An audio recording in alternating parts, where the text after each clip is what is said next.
কমিটির সম্মানিত সভা সাংগঠনিক সম্পাদক শাহ মোহাম্মদ ওয়ারিস আলী মামুন এখন আপনাদের সম্মুখে বক্তব্য রাখবেন।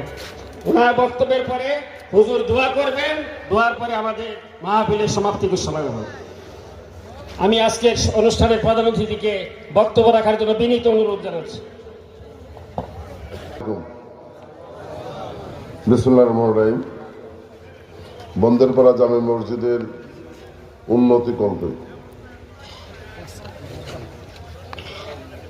বার্ষিক ওয়াজ দোয়া মাহফিল, এই মহতি মাহফিলের সম্মানিত সভাপতি জনাব মোহাম্মদ আব্দুল সুলতান, সম্মানিত উলামায়ে কেরাম, বিশেষ করে যিনি আপনাদের সামনে এতক্ষণ অত্যন্ত মূল্যবান গুরুত্বপূর্ণ বয়ান উপস্থাপন করেছেন, অন্যান্য সম্মানিত উলামায়ে কেরাম, সম্মানিত অতিথিবৃন্দ, উপস্থিত আমার ব্যক্তিত্ব শ্রদ্ধাভাজন মুরব্বিয়ান, প্রিয় মুসলিয়ান ভাইরা, আমার যে সমস্ত মা বোনরা শুনছেন, আমার প্রিয় মা বোনরা, সম্মানিত উপস্থিতি, আসসালামু আলাইকুম।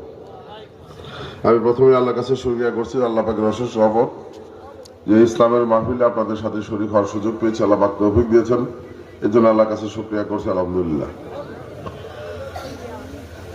সম্মানিত প্রধান বক্তা অত্যন্ত মূল্যবান বক্তব্য উপস্থাপন করেছেন।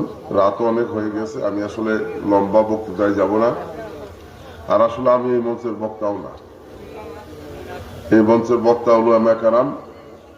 আমি আপনাদের দাওয়াতে সম্মানে আসা, আপনাদের সম্মানে দুই চারটি কথা বলে আমার বক্তব্য শেষ করব। প্রথমত যে কথাটি বলতে চাই যে এই দুনিয়াতে আল্লাহ পাকের অসংখ্য সৃষ্টি আছে।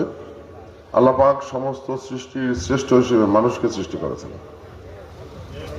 এই দুনিয়াতে আমরা যারা মানুষ, আমরা সবচেয়ে বেশি ভাগ্যবান যে আল্লাহ পাকে এই দুনিয়াতে সৃষ্টির শ্রেষ্ঠ সৃষ্টি মানুষ হিসেবে দুনিয়াতে আসা সুযোগ পেয়েছি। কথা ঠিক না? আল্লাহ পাক ইচ্ছে করলে আমার গরু ছাগল করে দুনিয়াতে পাঠানো হইতো, হাঁস মুরগি বেড়া করে দুনিয়াতে পাঠানো হইতো। আল্লাহ পাক সৃষ্টির শ্রেষ্ঠ সৃষ্টি মানুষ হিসেবে দুনিয়াতে আসা সুযোগ দিচ্ছে, এই জন্য আল্লাহর কাছে আমরা শুকরিয়া করি, আলহামদুলিল্লাহ। এই মানুষের মধ্যে আমরা সবচেয়ে বেশি ভাগ্যবান যে পৃথিবীতে বিভিন্ন